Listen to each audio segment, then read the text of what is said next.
Episodio 1. La sonrisa que no debía existir. Nunca había creído en milagros, ni en apariciones, ni en estatuas que lloran, hasta que vi sonreír a la Virgen. Mi nombre es Mateo.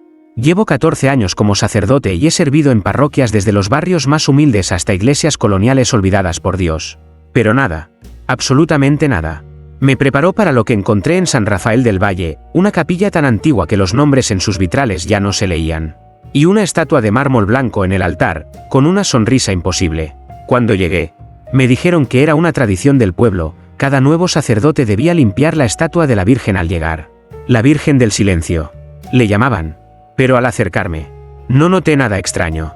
Su rostro estaba sereno, los labios sellados, la mirada baja.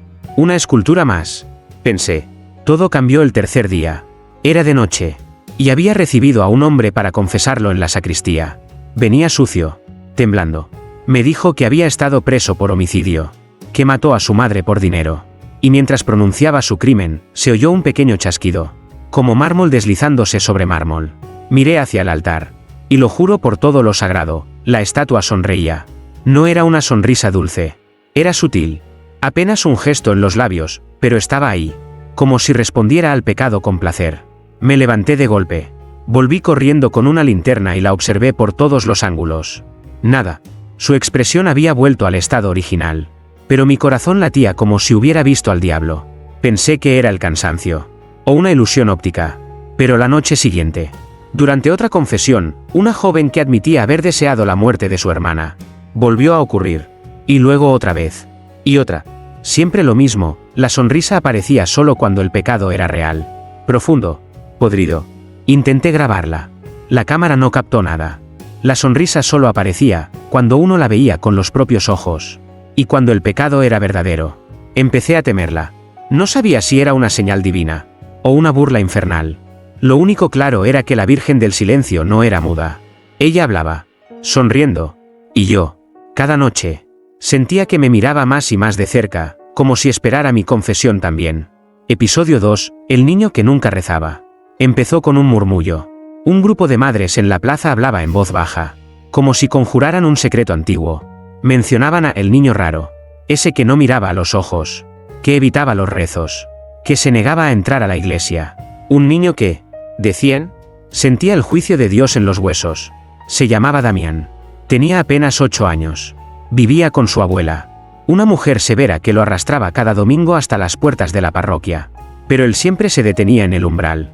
No importaba cuánto lo empujara, no cruzaba. Ni una sola vez. Hasta ese día. Fue en la misa del Jueves de Dolores. La iglesia estaba llena. El incienso espesaba el aire. Y el silencio era denso. Casi vivo. Yo estaba en el altar, cuando escuché la puerta abrirse con un quejido largo. Todos giraron. Era Damián. Entró solo, paso por paso, con la mirada fija en la estatua de la Virgen. Nadie respiraba. Él caminó lentamente por el pasillo central. Cada paso sonaba como una campana lejana. Y entonces, sin previo aviso, se detuvo frente al altar. Sus labios se movieron, pero no emitieron sonido alguno. Solo su mirada hablaba, una mezcla de desafío y súplica. Y ahí ocurrió. La sonrisa. La estatua volvió a sonreír. Ligeramente. Como si lo reconociera. Yo la vi. Los demás. No. Me fijé en los rostros, todos seguían la misa sin notar nada. Pero yo la vi. Y sentí un escalofrío brutal. Como si alguien hubiese susurrado en mi nuca con una lengua que no era humana. Después de la misa, me acerqué a él. Le ofrecí una galleta. Un juego. Cualquier excusa para hablar. Me miró con una inocencia fingida, y me dijo algo que me persigue hasta hoy. La Virgen sabe quién soy. Y tú también deberías recordarlo. ¿Recordar qué? Damián. Lo que hiciste, cuando eras niño. Se fue sin decir más. ¿Cómo podía saberlo? Ese secreto lo había enterrado bajo años de oración y silencio. Y sin embargo, él lo nombró, como si la estatua se lo hubiera dicho. Esa noche no dormí. Me arrodillé ante la Virgen, con miedo. Y juro por todo lo sagrado, que la vi sonreírme. Episodio 3. Los pecados ocultos del Padre Gabriel. El Padre Gabriel no era como yo. Él creía sin dudas, sin grietas. Era un sacerdote de los antiguos, voz firme, mirada recta, manos que no temblaban al alzar la hostia. En San Rafael lo veneraban como a un santo. Decían que hablaba con Dios en sueños, que cuando él predicaba, El mismo aire se volvía sagrado. Yo también lo admiraba, hasta que vi cómo lo miraba la estatua. Fue después de una misa al amanecer. La iglesia estaba vacía. El sol apenas rompía por los vitrales. Y el padre Gabriel se quedó solo frente al altar, rezando de rodillas. Yo estaba en la sacristía, recogiendo cálices, cuando sentí una presión extraña en el pecho, como si algo me obligara a mirar. Salí y lo vi allí. ¿Qué? Fervoroso, murmurando una plegaria que no alcancé a entender. Y entonces la vi. La sonrisa. La estatua sonreía, pero no era la misma sonrisa tenue de antes.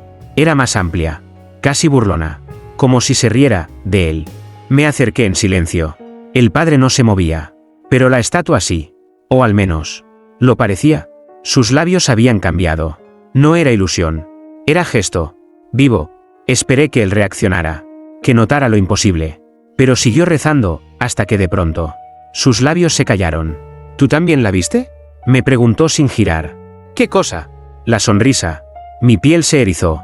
¿Desde cuándo lo sabes?, le pregunté, con un nudo en la garganta. Desde hace años. Pero solo ahora, me mira a mí. Hubo un silencio denso, como si las paredes mismas escucharan. Entonces Gabriel se puso de pie, con los ojos turbios. Mateo, todos pecamos. Incluso los que visten sotana. Pero hay pecados que no se perdonan. Quise preguntarle más, pero él se alejó lentamente hacia el confesionario. Cerró la puerta tras de sí.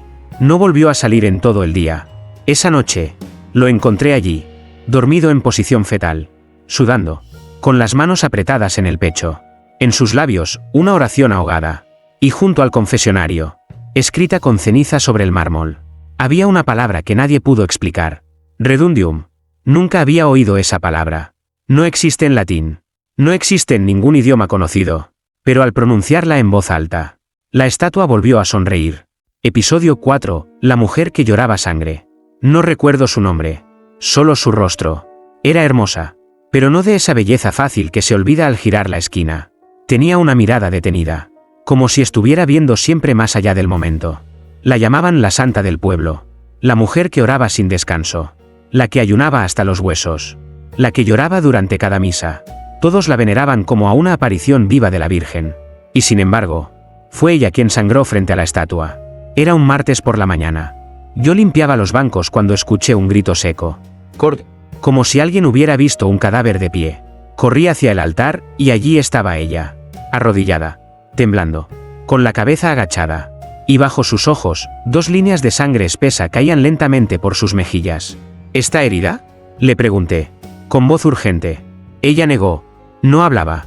Solo señalaba la estatua. Y su dedo temblaba como una hoja en tormenta. ¿Qué vio? ¿Qué pasó? Entonces levantó la vista y me susurró algo que todavía no puedo borrar. Ella se rió de mí. Mi corazón se detuvo. ¿La Virgen? No, eso no es la Virgen. Es algo que usa su rostro. Intenté calmarla. Llevarla al hospital. Se negó. Dijo que el castigo debía cumplirse. Que Dios ya había hablado. Y luego, entre lágrimas de sangre, confesó: yo hice morir a mi hija. No con mis manos, pero sí con mi silencio. Sabía lo que su padrastro le hacía, y no dije nada. Sus palabras se clavaron en mi pecho como agujas frías. Quise consolarla, darle absolución. Pero la estatua volvió a sonreír. Una sonrisa más amplia, más despiadada. Y en ese instante, ella gritó con una voz rota: «Basta, ya sé que no me perdonarás». Se desplomó como un saco vacío. ¿Vivió? Sí, pero no volvió a pisar la iglesia. Dicen que desde entonces, todas las noches se le escucha rezar en voz alta desde su casa, pero siempre termina riendo. Una risa que no parece humana. Desde aquel día, cada vez que alguien nuevo entra en la iglesia, reviso la estatua, vigilo sus labios, temo su risa, y empiezo a preguntarme si realmente sonríe por los pecados, o por el sufrimiento que provocan. Episodio 5. El confesionario que temblaba. Todo comenzó con una mentira piadosa. Una mujer, de unos 40 años, se arrodilló frente al confesionario. Tenía el rostro impecable, los labios pintados con cuidado, la voz temblorosa, ensayada. Lo supe al instante. He escuchado miles de confesiones, y aprendí a reconocer cuando un alma se desnuda, y cuando solo actúa. He pecado, padre, dijo, sin siquiera mirarme a los ojos. He deseado a un hombre que no es mi esposo. Pero no pasó nada. Fue solo un pensamiento. Asentí. Silencio. Pero entonces, Lo sentí. Un crujido. Leve. Como si las paredes de madera hubieran exhalado. Y luego, el confesionario entero tembló. Pensé que era mi imaginación. Tal vez un sismo. Pero ella también lo notó. Me miró. Pálida. Con los labios entreabiertos. ¿Eso fue? SHHH, la interrumpí. Continuó. Ella tragó saliva. Y su máscara se quebró. Como si el temblor la hubiera empujado a soltar la verdad. No fue solo un pensamiento. Nos vimos por meses. Mi esposo nunca lo supo. Otro crujido. Más fuerte. Y entonces, desde dentro del confesionario, lo sentí, un frío que no venía del mundo. Como si algo invisible se arrastrara bajo mis pies. Como si el suelo mismo respirara. Ella se puso de pie. Aterrada. No puedo seguir. No quiero seguir. Salió corriendo entre los bancos, dejando detrás un perfume caro y el eco de su culpa. Me quedé solo. Salí, aún temblando, y miré al altar. La estatua sonreía, pero no era la sonrisa de siempre. Esta vez, tenía los labios entreabiertos, como si respirara, como si saboreara algo. Esa noche volví a escuchar el temblor. No había nadie confesando, nadie rezando, solo yo, escribiendo mis notas en la sacristía. Y sin embargo, el confesionario volvió a crujir. Esta vez, más fuerte, como si algo dentro se estuviera moviendo. Entré con miedo. Revisé cada rincón. No había nadie. Solo un papel doblado en el asiento. Una nota escrita a mano.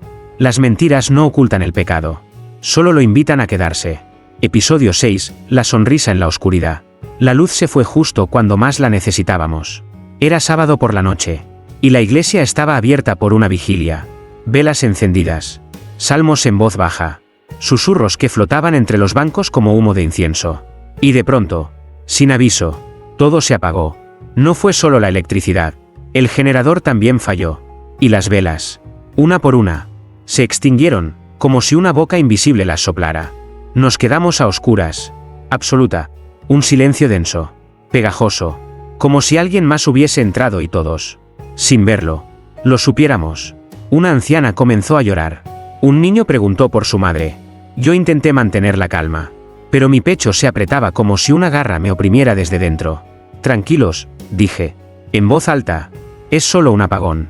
Mentí, porque en ese instante, mientras mis ojos aún se acostumbraban a la negrura, algo brilló desde el altar.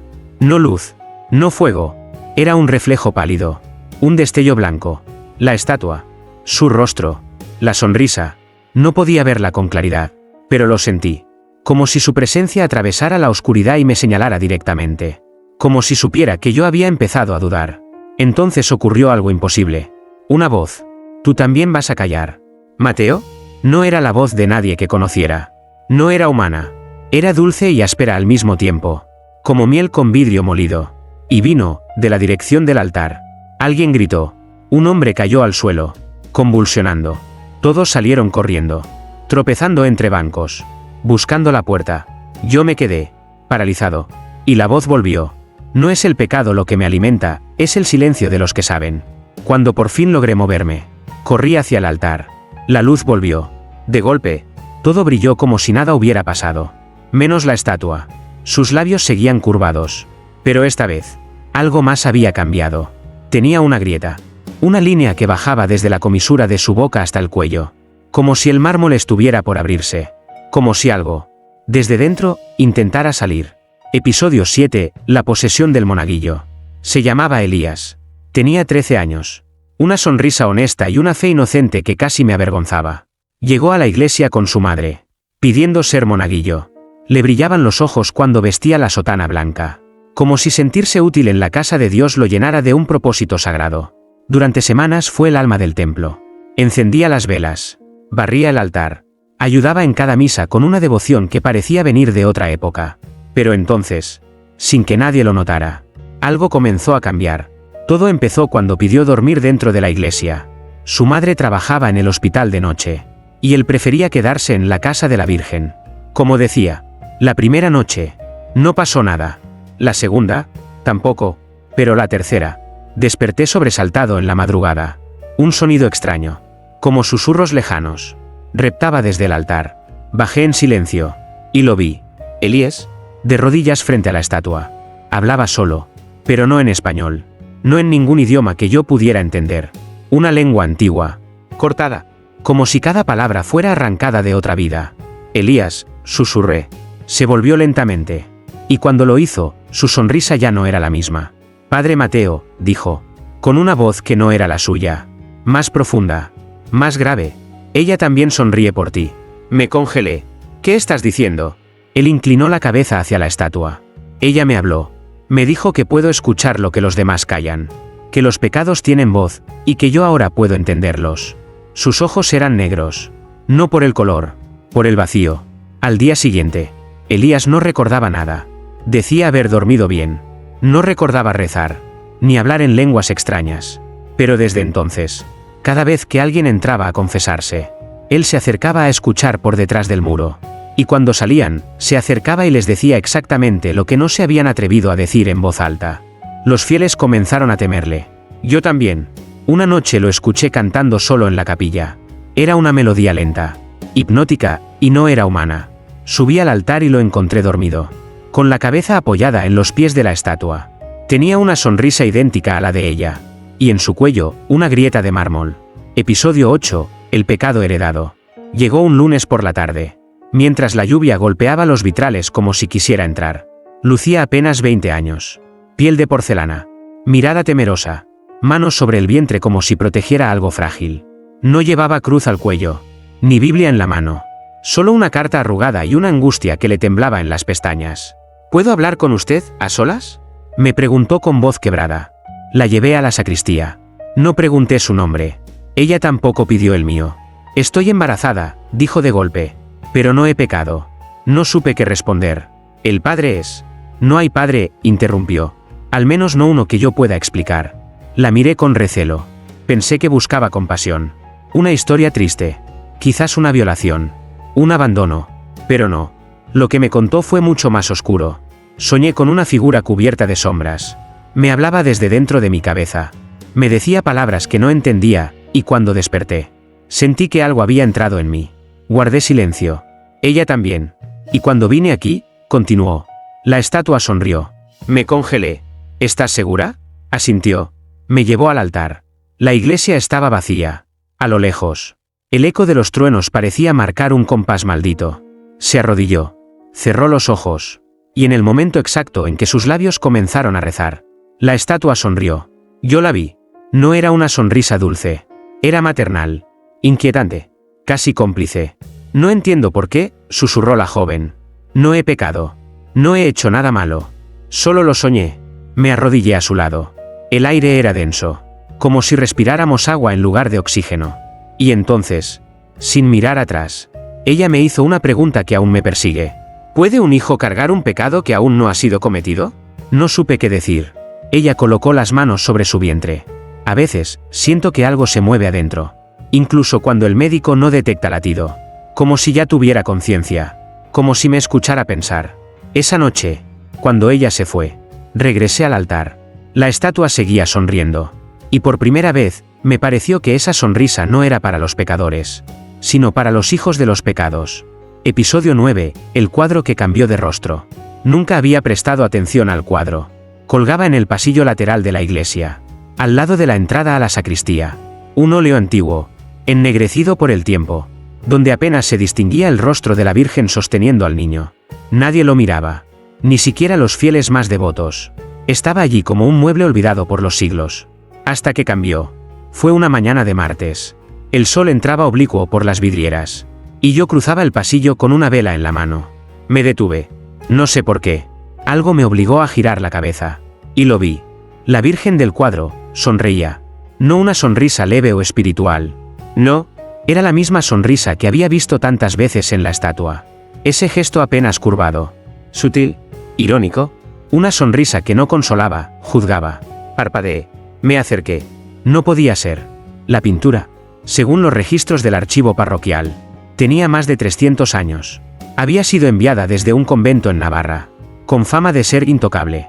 No restaurada, no modificada, sellada por la orden. Y ahora, sonreía. No le dije nada a nadie. Tal vez estaba cansado. Tal vez me había sugestionado. Pero al día siguiente, la sonrisa seguía allí. Y no solo eso. El niño Jesús en los brazos de la Virgen ya no tenía rostro. Solo una mancha negra. como si el óleo se hubiese quemado desde dentro, devorado por una sombra que nadie había pintado. Llamé a Sor Marta, la monja más anciana del convento. Ella lo miró largo rato en silencio. Este cuadro no es como los demás, dijo al fin. En Navarra lo llamaban el retrato de los que niegan. Dicen que muestra lo que la Virgen no perdona. ¿Y qué es eso? Ella me miró con los ojos rotos. La mentira disfrazada de fe. Esa misma noche soñé con el cuadro. En el sueño, estaba en llamas. Pero no ardía el marco, ni el lienzo, sino el rostro de la Virgen. Su sonrisa ardía, como si cada diente de mármol quemara una verdad escondida. Desperté sudando. Corrí a la iglesia. El cuadro estaba en el suelo. No se había caído. No, había sido arrancado. Clavos partidos. Marco astillado. Y en el reverso, escrito con algo que parecía sangre seca. Una frase. Ella ya no se esconde en la piedra. Miré al altar. La estatua ya no sonreía. Porque ahora, lo hacía el cuadro. Episodio 10, la misa de los condenados. Todo comenzó con una carta sin remitente. La encontré una mañana. En la bandeja de ofrendas. No tenía nombre, ni sello, ni dirección. Solo una hoja doblada en 3.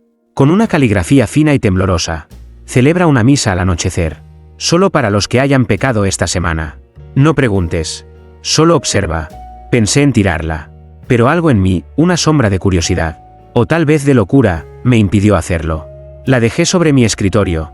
La ignoré durante horas. Pero al caer la noche, las palabras me ardían en la cabeza. Convocarla fue fácil. No dije más que una frase al final de la misa del jueves.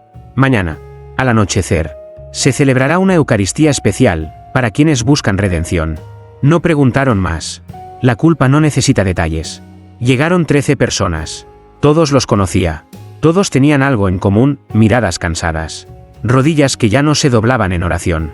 Secretos que flotaban sobre sus cabezas como incienso podrido. La misa comenzó. Todo parecía normal.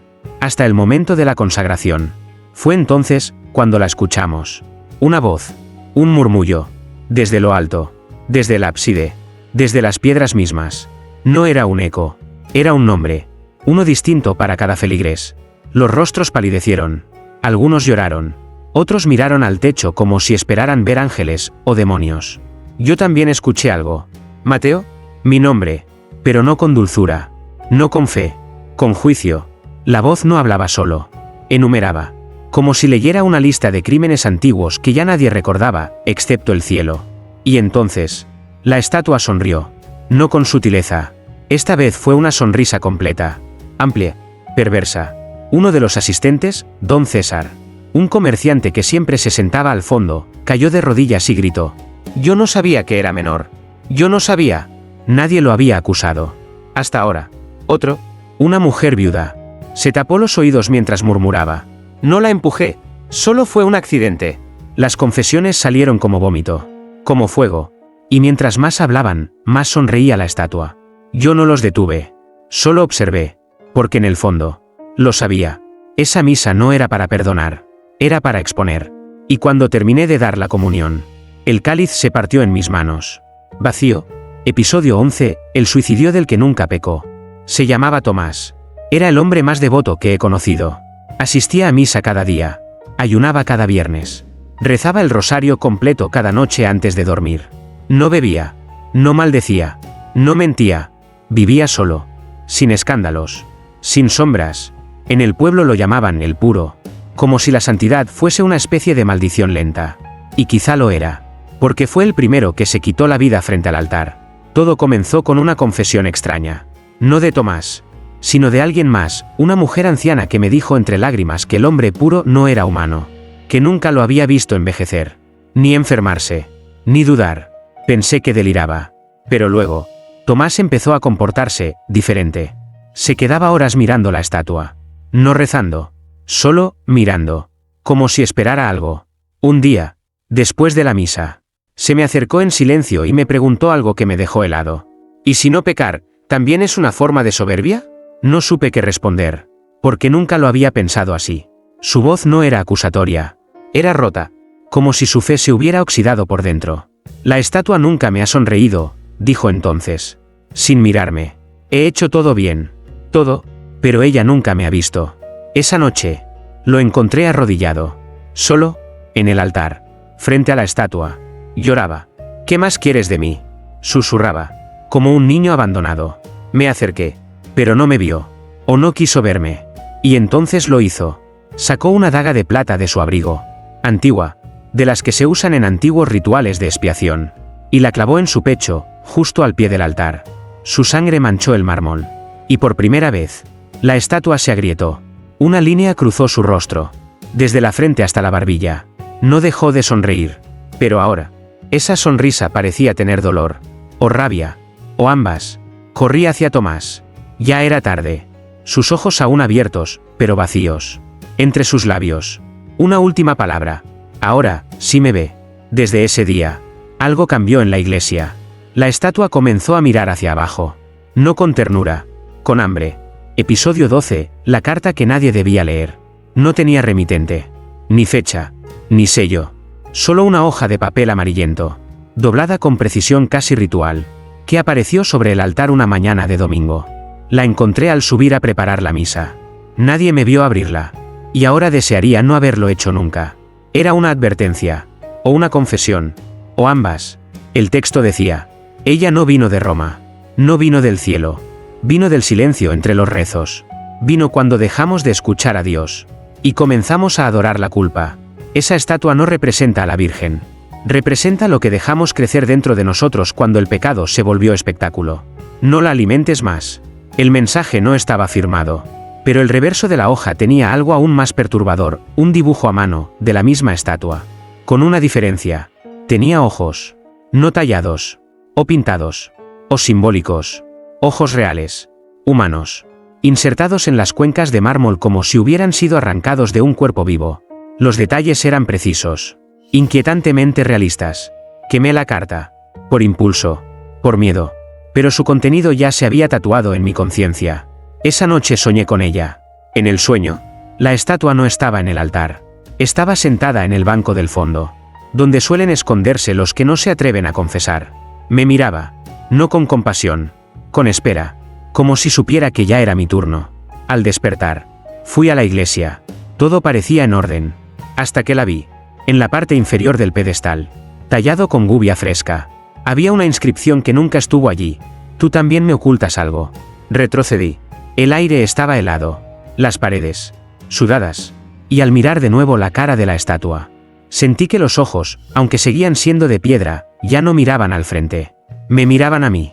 Desde ese momento comencé a temblar, porque yo también tengo una verdad que jamás confesé, una que enterré bajo sotana, oraciones y miedo. Y ella lo sabe. No necesito otra carta para entenderlo. La estatua me está esperando. Episodio 13, el rostro que cambió. Hay cambios que solo se notan cuando ya es demasiado tarde. Durante semanas, entré cada día a la iglesia y miré la estatua. No por fe, por miedo, por obsesión. Examinaba su rostro buscando grietas, rastros de movimiento, cualquier indicio de que el mármol respiraba o acechaba. Y lo encontré. No de golpe, no como un trueno, sino como una semilla que crece en silencio. La sonrisa había cambiado. Era más abierta. Los labios, más curvados. Los pómulos, ligeramente elevados. No era la misma expresión que había observado durante meses. Era nueva. Y no lo imaginaba. Comparé fotos, grabaciones, bocetos antiguos. Todos mostraban una sonrisa leve, contenida. Pero ahora, parecía un gesto de triunfo. O peor, de hambre satisfecha. Ese mismo día, uno de los fieles más antiguos, don Ernesto, se me acercó con el rostro descompuesto. Padre, ¿usted también la ve diferente? ¿A quién? A la Virgen. Sus labios están separados, como si quisiera hablar. No supe qué responderle, porque yo también lo había notado. Y entonces ocurrió lo impensable. Durante la misa del viernes, mientras pronunciaba la consagración, escuchamos un sonido hueco, como el crujido de un cuello al girar. Todos los presentes se giraron hacia el altar. La estatua, su cabeza se había inclinado, apenas unos grados, hacia la izquierda, lo suficiente como para que ya no mirara hacia el frente, sino hacia mí. Los gritos no se hicieron esperar. Una mujer se desmayó, un niño lloró, alguien huyó corriendo y tropezó con los bancos. Yo no me moví, porque dentro de mí, algo murmuraba: ya era hora. Esa noche, cerré la iglesia, a solas con ella, con su rostro partido, su sonrisa profunda, su cuello torcido, Y me atreví a hacer la pregunta que llevaba años evitando. ¿Qué eres? El silencio fue absoluto. Hasta que lo escuché. Un sonido leve. Como si el mármol estuviera respirando. Y luego, una grieta nueva. Vertical. Delgada. Justo en el centro de sus labios. No como una fractura, sino como una puerta. Episodio 14. El juicio que comenzó sin testigos. La iglesia se cerró sola. No fue el viento. No fue error. Lo sé porque yo estaba adentro, y no escuché pasos. Ni llaves. Ni cerrojos. Simplemente, las puertas se sellaron. Todo comenzó a las 3:33 de la madrugada. Me despertó el repique de las campanas. No había nadie allí para tocarlas. Corrí hacia la nave principal. Todavía en sotana de dormir. Con el corazón reventándome el pecho. Las luces temblaban. El aire olía a incienso viejo. Podrido. Mezclado con cera y óxido. Y entonces escuché la primera voz. No provenía del altar. Ni del púlpito. Venía del techo. Del lugar exacto donde el eco muere. Mateo González. Hijo de la mentira. Me detuve en seco. No era un susurro. No era una alucinación. Era un veredicto. Y luego, otra voz. Distinta. Femenina.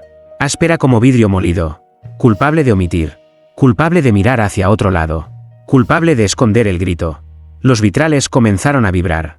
La estatua, inmóvil, parecía más viva que nunca. Su sonrisa se había convertido en una mueca partida, abierta. Como si hablara sin mover la piedra. No hay testigos. Solo pecado. No hay defensa. Solo verdad. Comencé a retroceder. Esto no es real. Grité, esto no viene de Dios. Entonces se encendieron todas las velas de golpe. Cientos. Miles. Como si las paredes mismas ardieran. Y cada flama pronunciaba un nombre. Voces solapadas. Sollozantes. Arrastradas desde los rincones de mi memoria, las personas que yo había dejado sufrir en silencio. Las confesiones que ignoré. Las lágrimas que no consolé. Vi sus rostros en el humo. Uno por uno. La niña que me habló de su padrastro y a la que le dije que rezara más. El joven que lloró por amar a otro hombre y al que le hablé del infierno. La mujer que me suplicó que denunciara al sacristán y a la que le cerré la puerta. Todos estaban allí. Todos me miraban. La estatua comenzó a inclinarse. No su cabeza. Su cuerpo entero. Como si el pedestal cediera a un peso invisible. Y cuando su boca de piedra quedó frente a mi oído. Lo dijo. No con palabras humanas. Con un lenguaje que entendí sin saberlo. Ahora te toca confesar a ti. Episodio 15. El último que la vio sonreír. Esta será mi última entrada. No espero perdón. Ni comprensión. Solo que alguien. En algún lugar. Sepa la verdad. Antes de que ella vuelva a cerrar los ojos. La iglesia está vacía. Sellada desde dentro. Las campanas no suenan desde hace 3 noches. Nadie entra. Nadie se atreve. Porque los que saben, huyen. Y los que no saben, sienten que algo podrido respira detrás de esos muros antiguos. Yo no huyo. Yo me quedo. Porque fui el último en verla sonreír. No una sonrisa como las anteriores. Esta vez fue diferente. Completa. Inmensa. Devastadora. Una sonrisa que no se limita a los labios, sino que parte el rostro. Desgarra la piedra. Muestra lo que hay detrás. Esa noche, mientras escribía en la sacristía, el crucifijo cayó de la pared. El aire cambió de temperatura. El silencio se volvió carne. Salí al pasillo con el corazón hecho nudos. Ella me esperaba. La estatua. Pero ya no estaba en su pedestal. Estaba al pie del altar. Erguida. Avanzando. No caminaba. Se deslizaba. Como si el suelo cediera ante su paso. Y entonces, lo comprendí. No era mármol. Nunca lo fue. El mármol solo fue su piel. Su disfraz. Su cárcel temporal. Ahora, liberada por años de confesiones incompletas. De pecados sin redención. De mentiras disfrazadas de fe, había despertado. Yo intenté rezar. Pero las palabras no salían de mi boca. Se me atragantaban. Porque ¿cómo se reza cuando sabes que a quien tienes delante, no es Dios? Ella se detuvo frente a mí. Y sonrió. Por última vez. Su boca se abrió. No como una grieta. Como una herida viva. Y en su interior, no había oscuridad. Había reflejos. Imágenes. Vidas enteras que yo había tocado. Arruinado. Condenado en silencio. Y entonces, lo vi. A mí. Joven. Inocente. Con sotana limpia y manos temblorosas. Escuchando una confesión que lo cambiaría todo. Y decidiendo no hacer nada. Ese fue mi primer pecado. No actuar. No hablar. No proteger. Y ella, lo había estado esperando desde entonces. No me habló. No me tocó. Solo me miró con esa sonrisa que quema. Y yo supe que mi juicio había terminado. Ahora la iglesia está en calma. La estatua ha vuelto a su lugar. Pero ya no sonríe. Ya no necesita hacerlo. Porque cumplió su propósito. Epílogo, la sonrisa que sigue viva. Me llamo Inés, periodista independiente. Hace 2 semanas recibí un sobre sin remitente. Dentro había 15 hojas numeradas, escritas a mano. El papel estaba manchado, algunas frases tachadas, otras resaltadas con tinta roja. No tenía título, solo una frase en la primera página. Si esta carta llega a tus manos, es porque ella ya salió. Pensé que era una broma, una ficción macabra, hasta que leí todo, hasta que busqué. San Rafael del Valle no aparece en ningún mapa actual. Lo borraron de los registros en 1987 tras un supuesto colapso estructural en su iglesia. Ningún sobreviviente, ningún cuerpo hallado, solo rumores y un silencio que nadie se atrevía a romper. Pero anoche, algo ocurrió. Un pequeño pueblo de montaña, al otro lado del país, iglesia colonial, virgen de mármol blanco, y un testimonio. Un monaguillo asegura haber visto a la estatua sonreír cuando un hombre entró al confesionario. El hombre murió al día siguiente, sin heridas, sin explicación, solo, con los ojos abiertos, fijos hacia el altar. Fui hasta allá. La iglesia estaba cerrada, pero logré entrar, y allí estaba, la misma estatua, la misma sonrisa esculpida o recién nacida. Difícil saberlo. Nadie recuerda haberla instalado, nadie sabe quién la trajo, nadie pregunta, pero todos la sienten. La vi con mis propios ojos, y durante un segundo, solo uno, sus labios temblaron. No volveré a ese pueblo, no porque no crea, sino porque ahora sé que ella no está atada al mármol. Ella viaja en el eco de los pecados, en la repetición de la culpa, en los templos donde el silencio pesa más que la verdad. Y cuando alguien nuevo se acerca al altar, ella vuelve a sonreír.